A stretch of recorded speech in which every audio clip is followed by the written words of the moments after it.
Good morning, ladies and gentlemen. Please be seated. So those outside, Kariyappa, can you please call those who are outside inside? Distinguished delegates, ladies and gentlemen, good morning to you all. It gives me immense pleasure to welcome you all to this panel discussion on commodities, issues and outlook, as we commence the 130th Annual Conference of UPASI. I would specifically like to welcome Mr. Amardeep Singh Bhatia, IAS, Additional Secretary, Ministry of Commerce and Industry, and the panelists, Dr. K.G. Jagadeesha, IAS Coffee Board, Dr. M. Muthukumar, IAS Tea Board, and Mr. Vasanthagesan, IRS Rubber Board. Dr. Bhatia is an IAS officer of the 1993 cadre of Nagaland. He is a BE in electronics and a postgraduate in international development policy.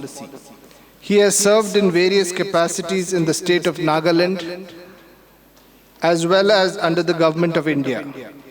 In Nagaland, he has served as Principal Secretary to the Chief Minister and Development Commissioner and looked after personal, general administration and administrative reforms, as well as the development of the Northeastern region. He is presently Additional Secretary of the Ministry of Commerce and Industry and also the Chairman of the Spices Board. A hearty welcome to you, sir.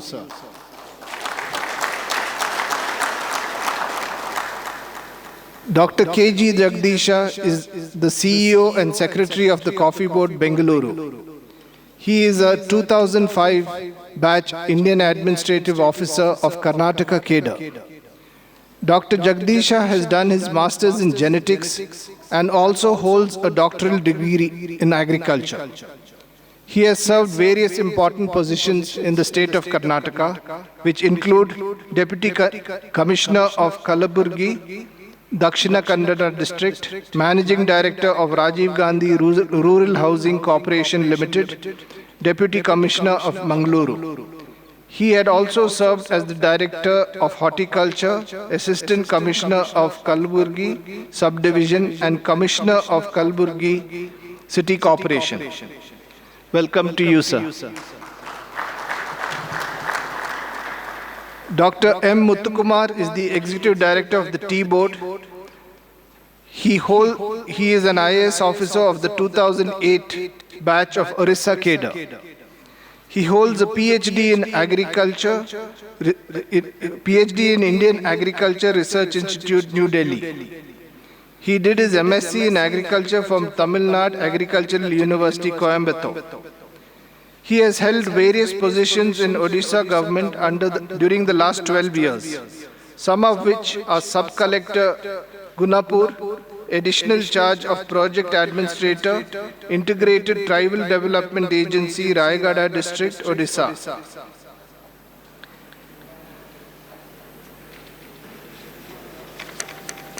I welcome Dr. Muthukumar to this gathering.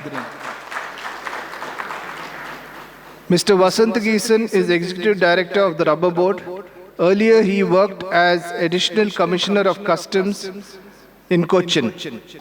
He joined the Indian Revenue Service in the year 2009 and has served in various capacities in the Ministry of Finance and has experience in Central Excise, Service Tax, GST and Customs. With these few words of introduction, may I request Mr. Bhatia to chair this panel discussion and conduct the proceedings.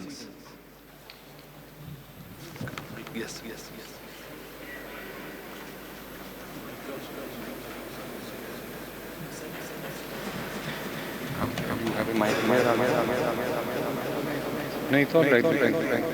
Start.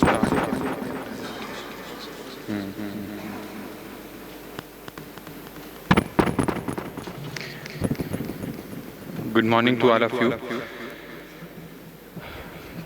I thank UPASI and especially, I should call him Dr. Rebello. He gave me the privilege of a doctor title. I am not a doctor. So maybe there are too many doctors here. Dr. Bhalla is there, Dr. Jagadeesha is there. So he thought I am. But I have worked in the health sector a lot, so maybe that. Thanks a lot, UPASI and Mr. Rubello, for giving me the opportunity of interacting with one of the oldest and most prestigious institute, members of the institute in the country, a 130-year-old institute. Sound is not there?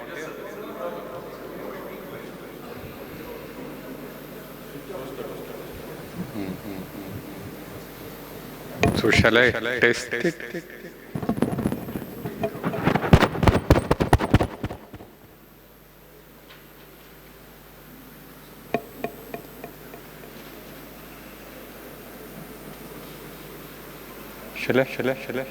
I had the privilege of also interacting with some of you yesterday. I feel that there's a lot of experience that side in the sector which we can gain from, and this side.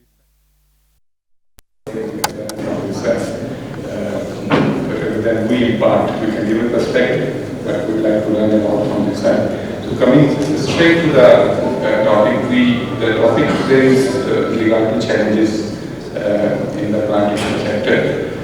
We have 4 boards, as all of you know, in the government, which look after the coffee sector, the rubber sector, the tea sector, and the spices sector. The remit of the spices sector is for the entire value chain only with respect to large cardamom and small cardamom. For the remaining spices, it is only the export promotion part that is covered under the spices board. For the other 3 boards, it covers the production part also, and the focus of tea and coffee has been on exports as well as domestic production also. But rubber board has been more on production to ensure how we meet that demand and reduce the gap, demand gap in the country. Now the issues broadly can be divided into 2 set of issues, which is what I was discussing with some of you. One is issues along the value chain, and second is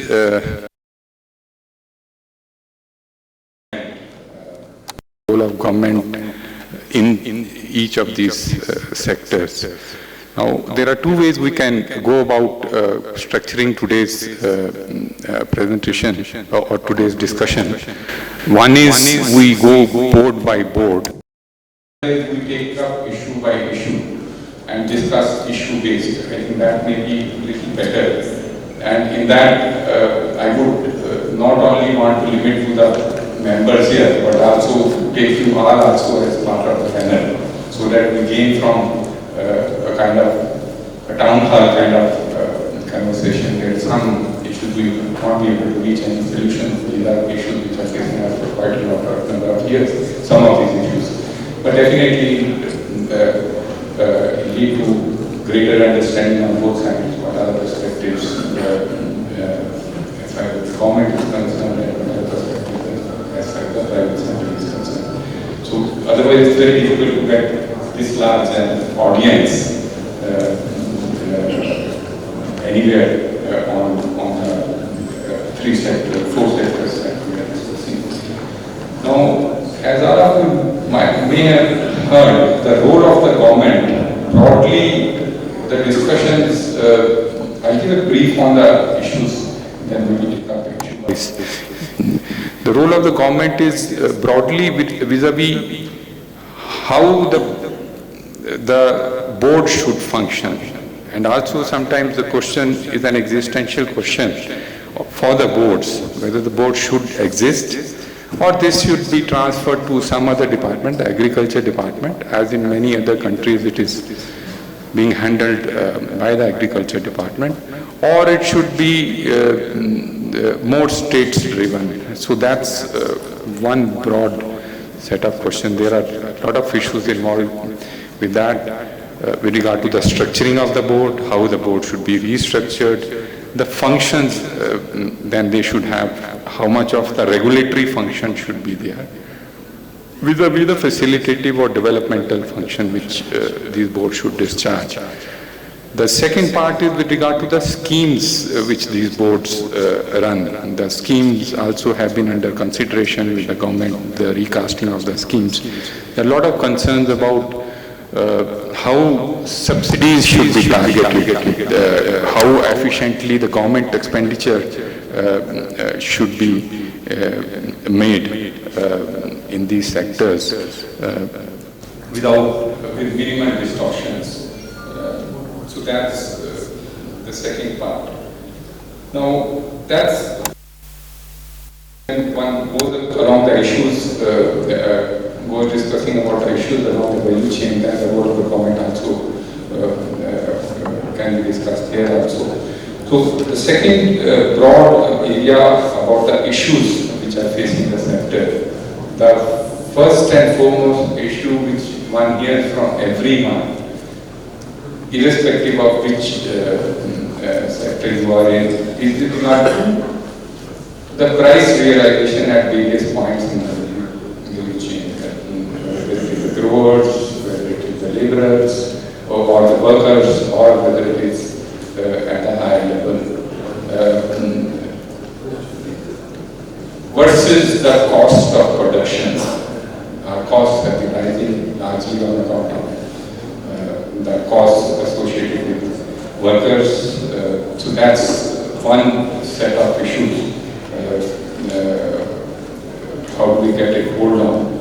So that's one thing which needs to, and there are, sitting right here in UPASI, in the Nilgiris area, there are small roads who have been agitating for greater price realization vis-a-vis the final sale of milk tea. And although in coffee sector that as of the last couple of years that's not so much because of largely better price realization in the international market, but the other sectors this issue has been there. And largely this is also related to the fact that we are no longer an isolated country. Our prices are also linked to international prices. We are part of the global supply chains also, global markets also. So a lot of the price price setting in India is also based on the global prices. The second set of issues is with regard to the export markets versus the domestic markets. How much should we be focusing on the export markets? We have a situation in the tea sector where in the 50s Indian exports were around 40% of total global exports. It has come down to around 20%. Various factors, if we start discussing, but it has come down. Simultaneously, the domestic demand also has gone up, even though the per capita consumption of tea is still. So our overall exports have gone down. Resultantly, some of the markets which were traditionally markets of Indian exporters, dominated by Indian exporters, these have been captured by our competitors, whether it is from Sri Lanka or Kenya. We've also seen production growing in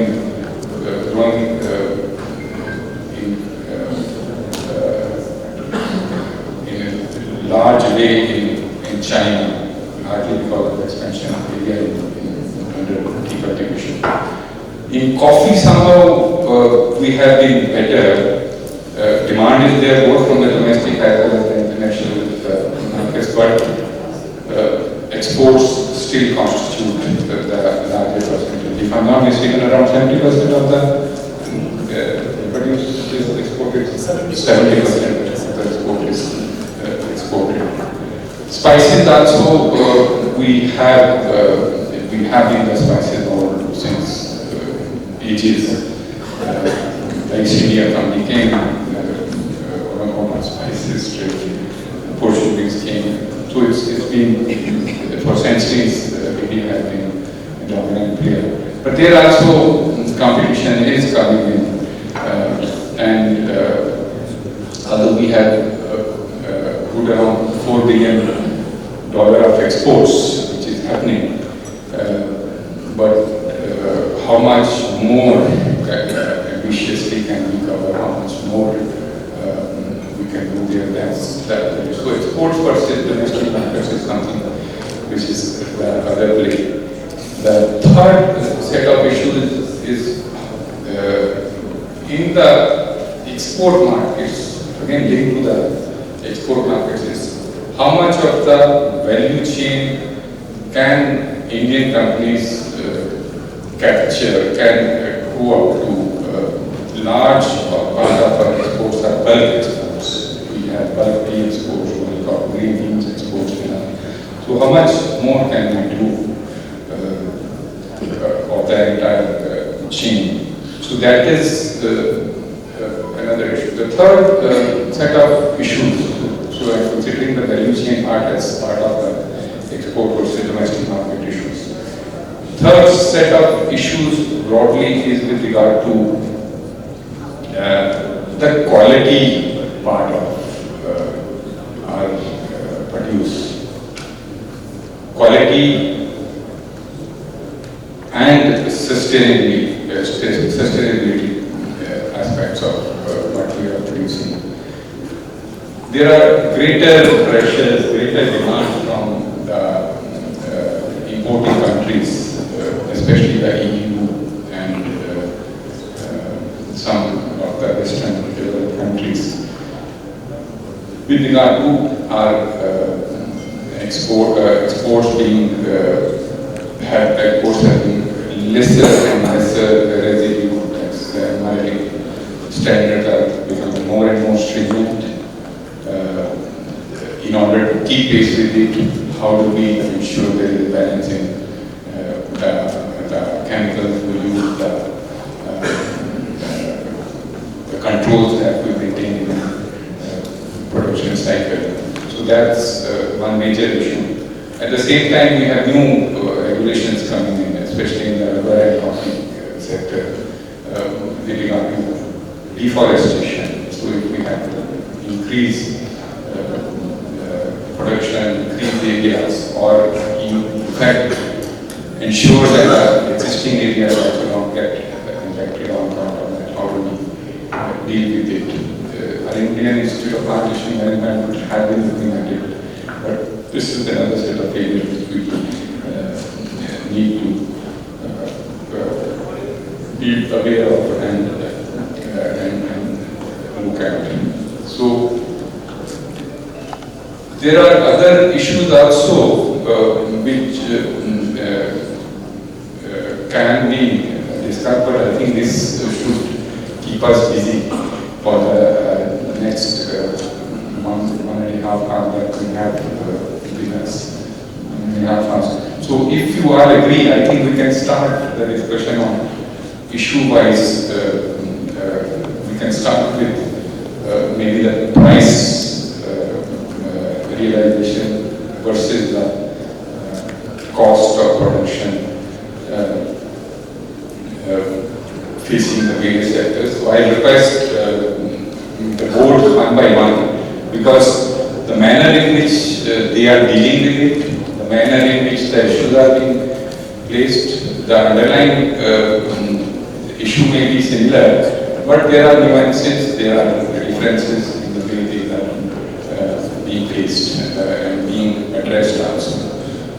So this is, maybe we can discuss it, the board can take how many, 5 minutes each, and then after that another 15 minutes or 20 minutes we can have views coming in from the gathering here, esteemed gathering here, and then we move on to the next issue of exports and export promotion. Similarly, we can cover that and then move to the third issue of quality coffee. The last issue, which is very important, in fact, I don't think I should skip it, is about climate change. How climate change is going to impact us. I don't think we should miss it out. So that's the last issue also, maybe third, fourth issue, maybe similarly we can, let's see whether we can cover all of this. So with this I request maybe coffee can start, followed by, tea can start since we are in, so tea can start, then coffee, rubber, and then we throw it.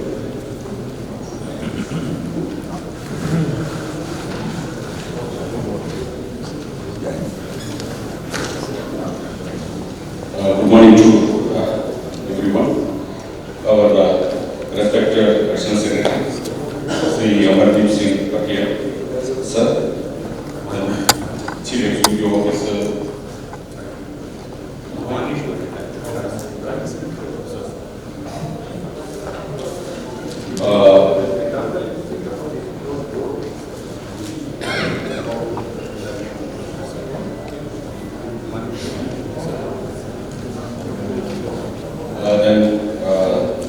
Executive Director of the Board and President UPASI, then all the members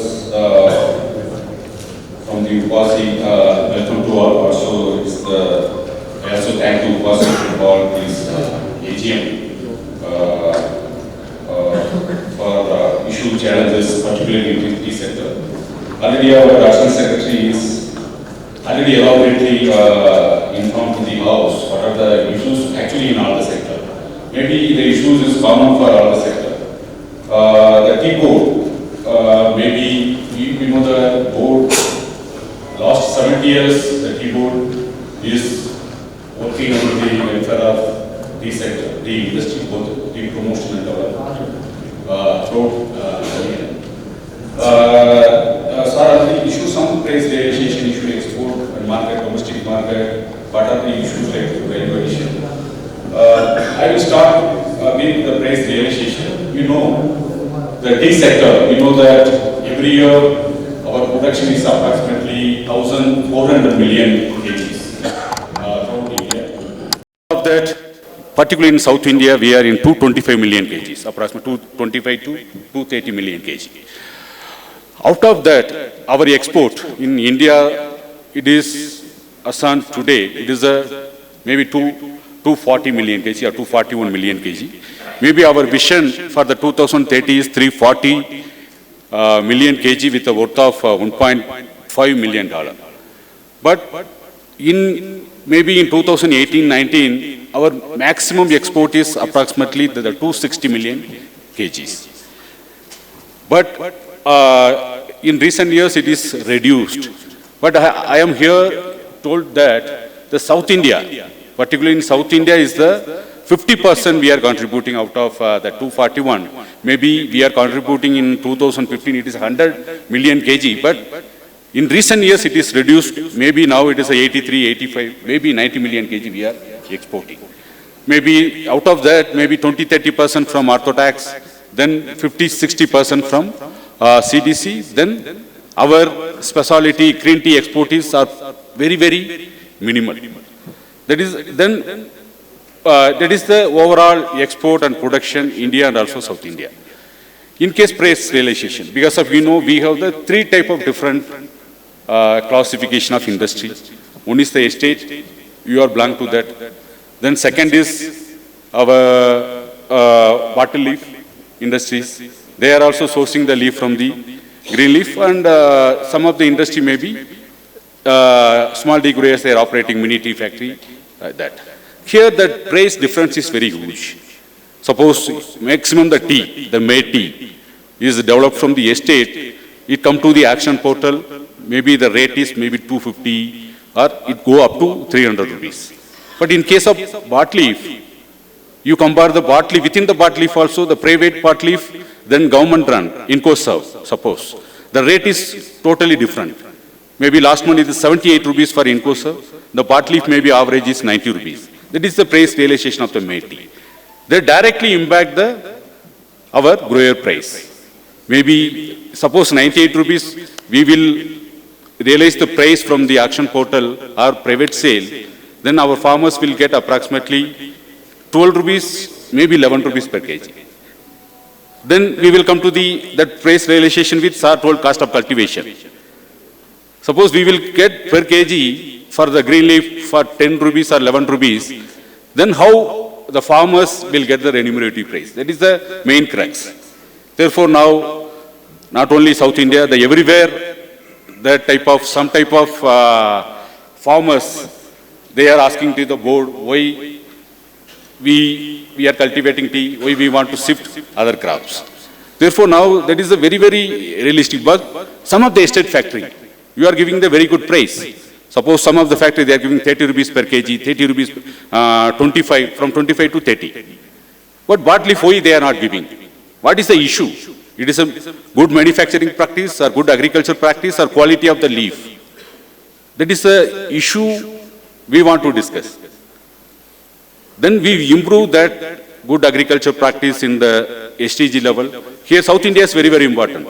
Because we have approximately 1,03,000 hectares, maybe 61,000 hectares with planters, maybe 42,000 hectares with STG.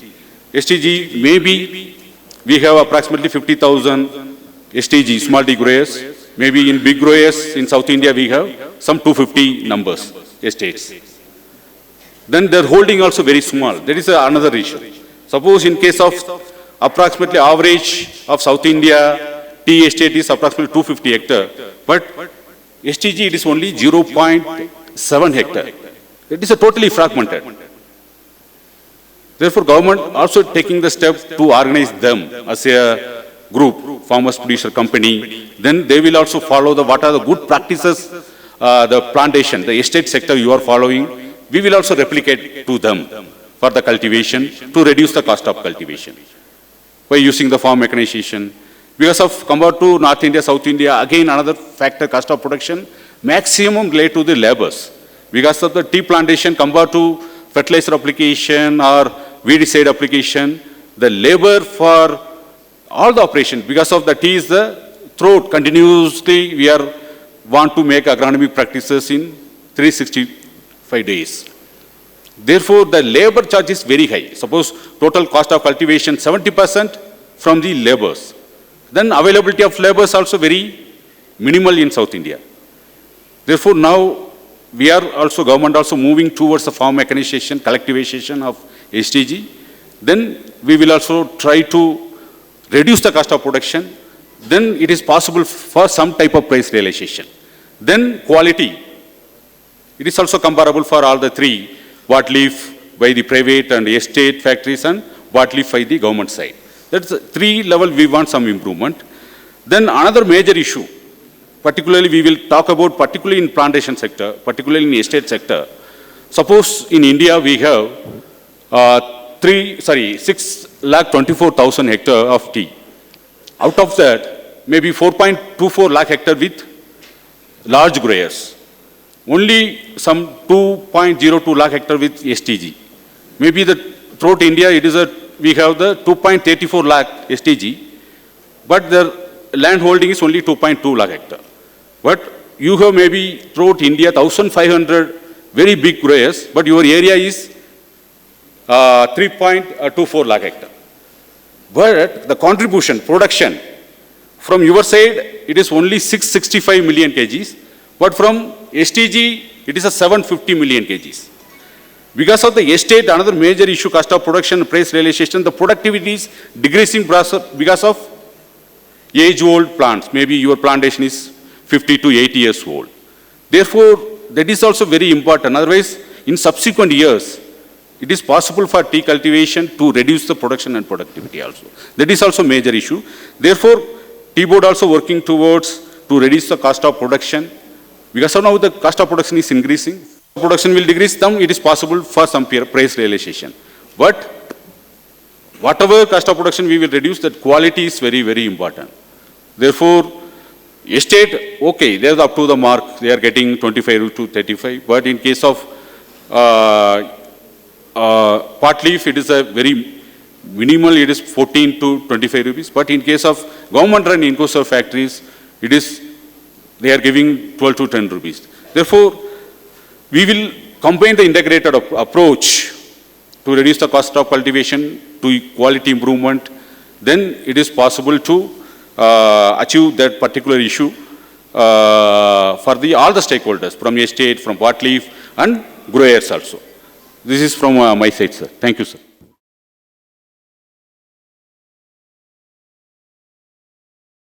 Respected Additional Secretary, sir, President of UPASI, Jeffrey, and my two colleagues, Vasant and Muthukumar, distinguished guest of the dais. As Additional Secretary said, there is more experience on the other side than here. You are into this sector for a long time, 30, 40 years. Some of them I keep hearing third generation, fourth generation and all. You have more experience than here. Maybe we have a bit more experience in terms of how government works, what is the government thinking right now on the issues what you are facing. That's where I think we can add a bit more. Now I'll not go to too much about coffee because Sir has said that we will deal issue by issue. I would start saying that we are 7th largest exporter of coffee and 7th largest producer of coffee and 5th largest exporter of coffee.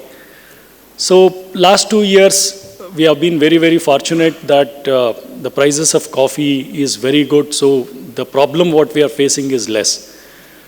We would have realized much better prices had there no unseasonal rains during the harvest. That was very unfortunate last year and last year. But apart from that, coffee is doing well.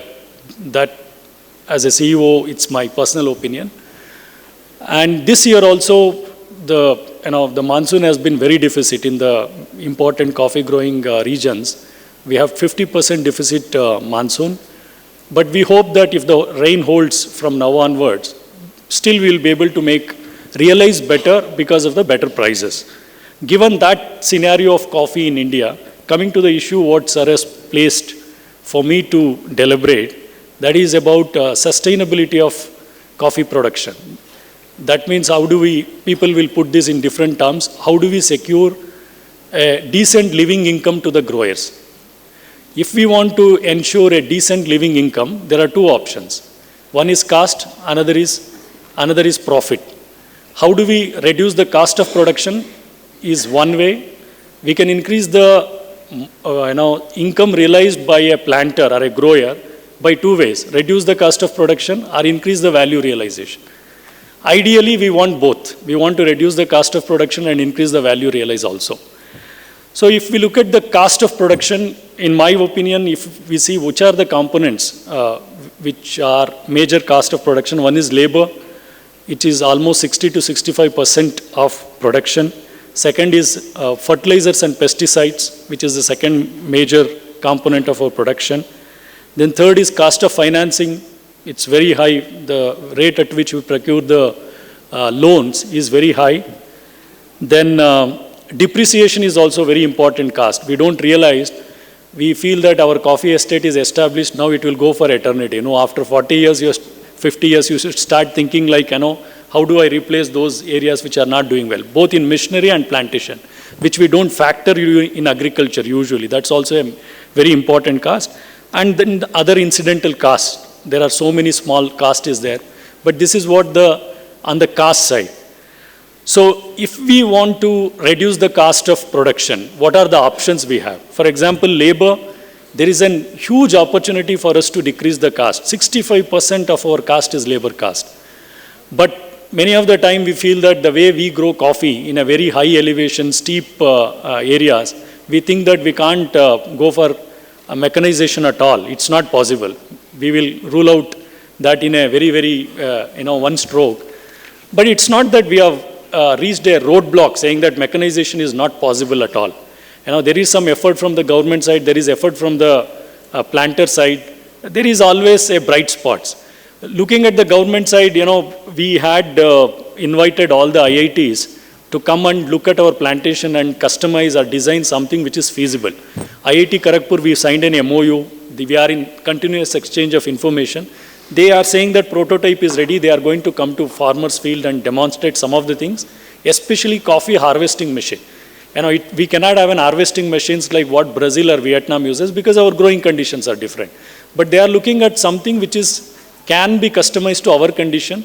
We may not be able to say 100% mechanization. Can we reduce the coffee harvesting by 50% labor requirement or 60% labor requirement? That's what we are looking at. This is what on the government side we are doing. Look at the planter side. I have seen few people in Tamil Nadu. I have went to few estates. There are few estates in Karnataka and other places. People are doing phenomenal work in terms of mechanizing these farms. They have changed the planting pattern. They've changed the tree, positions, and then out of 60% of labor cost, I heard that almost 60% they have reduced it by those methods. There are examples. I keep telling whoever meets, please go and visit those estates and see what they are doing. If we want to mechanize, if we want to reduce the labor cost, we need to come out of that comfort zone. Unless we don't come out of the comfort zone, it's not possible. We may have to lose 30 to 40% of the plants, 30 to 40% of the trees initially, because we need to readjust our planting pattern to allow the machines to move and do that. But once we do that, we will realize that there is a lot of benefits. Your labor cost will go down, and your production also goes up because of that changed planting pattern. But we don't like that. We don't want to move out. That's what one aspect regarding labor thing. Coming to fertilizers and pesticides, it's the high time. Relatively we use very less fertilizers and pesticides, but there is a huge scope for us to move from chemical fertilizer to organic based. There are estates I've gone and seen, people are using a lot of organic. Indian coffee estates are rich in carbon. We have so much of litter falling from the trees and other things. This carbon is getting decomposed there. If we plan it properly, we can reduce it to a great extent use of fertilizers, but there's no quick fix. It's a long-term thing. What we like is the way we take modern medicines. If you have a fever, modern medicine, you take it another half an hour, fever will come down. We like that kind of. But there are some natural Ayurvedic thing. It may take 1 day, 2 day, 3 day, but it builds your immune system. And next time you get fever, maybe after 3 years. We don't realize that. That kind of solutions are always available, but we need to look into it. Second thing, we also need to introspect what kind of fertilizer we are applying. We are bringing out that publication. Dr. Ramakrishna Parama from US, Bangalore, a retired scientist, he came and challenged our scientists saying that whatever recommendation you are making is wrong. You don't need so much of fertilizer, especially potash. That's what he said. And I took him to our CCRI, made a brainstorming. All our scientists are saying we are correct, you prove us wrong. Then he said that, okay, you take the sample of soil, the way I say, don't take it, what you are doing. We collected 4,000 samples as per his method. What is the change? We used to take the sampling of soil between 4 plants. Now he said that don't take it there. Between 4 plants, are you applying fertilizer there? Is it the root zone? You take it at the drip zone. So we took 4,000 samples. Now even our scientists are saying we have too much of potash in our, phosphorus and potash. He's saying potash you need to go for holiday for 4 years. So much of is already there in your soil. So we are coming out with modified recommendations about fertilizer application in our coffee estates. So there is a huge scope. First, we need to look at the alternative options like organic, and also we need to introspect the way we used to test our soil and fertilizer application. So coming to cost of financing, there is a huge demand from farmers, growers saying that in all our competing destinations, the rate of interest is very, very low. Vishwanath, there was a parliamentary committee. Vishwanath and Mr. Pradeep were very, very aggressive with the parliamentary committee a few days ago in Kodagu. They said that all other countries, the cost of financing is 3 to 4% for agriculture. Here we are paying 11, 12, 13 also. So that should be brought down. I think it's an important point. It's already been debated at various levels. Coffee Board also has represented the government on this, both state and central government. I think something will happen on those lines. And then coming to other aspects, these are the major costs where we can, the ways in which we can reduce the cost. Coming to increasing the profit. We can't expect the international market to behave according to us. We say that, look, 250 rupees is not enough, 300 rupees you pay, nobody is going to hear us. You sell, you don't sell. It's a free market. We need to adjust, make ourselves, how do I make the market to listen to what we want to say? This is something very important. How do we increase our profit? By reducing the input cost or cost of cultivation is another thing. Other side is production. Our productivity of our estates is actually less than what is optimal. I heard from my planter itself, when I attended this one, we were saying, but now we started hearing from them. If you see your whole estate, 90% of your production is coming from 40% of the plants. Another 60% of the plants are yielding below average. Even if you are good yielding plants, if you label them and then transfer those through clonal propagation or something like that to other area, you can be yourself a breeder. You don't need every time government or CCRI to come and say. Your best performing plants in your estates are your best variety. You need to transplant that to not so performing side so that another 50% of the production can come up if you replace it in next 5 years. So that is how easiest way of increasing the production. Then quality upgradation. Coffee is something, you keep improving your quality, the price realization keeps going up. And a lot of people when they come, Indian coffees on the plant are best. Your quality is the best. But the way you process it, you lose all those positive aspects during processing. We don't dry it properly, we don't maintain the moisture content, we don't keep it clean because coffee is a very hygroscopic. It absorbs the water and any other thing very easily. So drying is also need to be improved to the latest technology like tray dryers or something like that. And we have very different types of fermentation processes. Every fermentation process makes your coffee better and better. You need to know what suits your coffee better. So these are all not cost intensive, but it's all time intensive, and you need to invest a lot in terms of your time and effort, quality time. So if we work towards increasing the quality of our coffee, definitely we are going to gain a lot in terms of price, what we get. Then also next is our coffee estates. We can't get the yield what Vietnam or Brazil gets because they grow under open cultivation. We grow under shade, our yields are bound to be less. But there are so many positive aspects we can make profit out of it. We grow pepper. Pepper is very important crop. A lot of people have shown the way. There is avocado, there are a lot of fruit trees, aromatic trees and all. So we need to see how, other than coffee, every inch of my land, I'll put something and get out of something out of that. You're increasing the biodiversity, you are making the profit. Even if there is a price slump in coffee, you have some other crop to support you. So that is something we should seriously look at it. Then next is brand building. Brand building, always we perceive that it's coffee board job. No. Coffee board should be the leading person. It's all of us need to come together. All of us need to speak about our coffee. A lot of time you speak to Indians, oh, is it we grow coffee? Is it we export coffee? That's what I hear when I go to North or somebody who have not coffee drinking people or states. So if Indians don't speak high about Indian coffees, we can't expect foreigner to speak high about our coffees. So we need to start speaking high about our coffees. This should be an effort which should be a society driven, not just coffee board driven. So far it's been only coffee board driven. Mr. Bopanna is here. He has been putting a lot of thoughts. We are all working together. Hope we bring all of you. He has went pillar to post to present, how all of us should come together, not only coffee board. I think it's a night time that we all come together in that brand building exercise. Many times quality is also in a perception. You give the same 2 cups of coffee and tell that this is very good and give good explanation. Another thing, you don't give explanation. Person will perceive this coffee as better. But I'm not saying a worst coffee and a good coffee, then person will say that good is good. But when it is equally placed, perception is also important. Many of the Colombian coffees, Brazilian coffees, my scientists who are on quality, they say that, look, if I cup it, there is nothing special about it. But they bring that perception so well that their coffees are perceived as good. So that is also something we should, do that. Then last, everybody wants that. Something like, if you see what consumer is paying for a cup of coffee, how much a grower is realizing is very less. This is something entire value chain need to come together and discuss. How do we make sure that grower gets his due share of what consumer pays?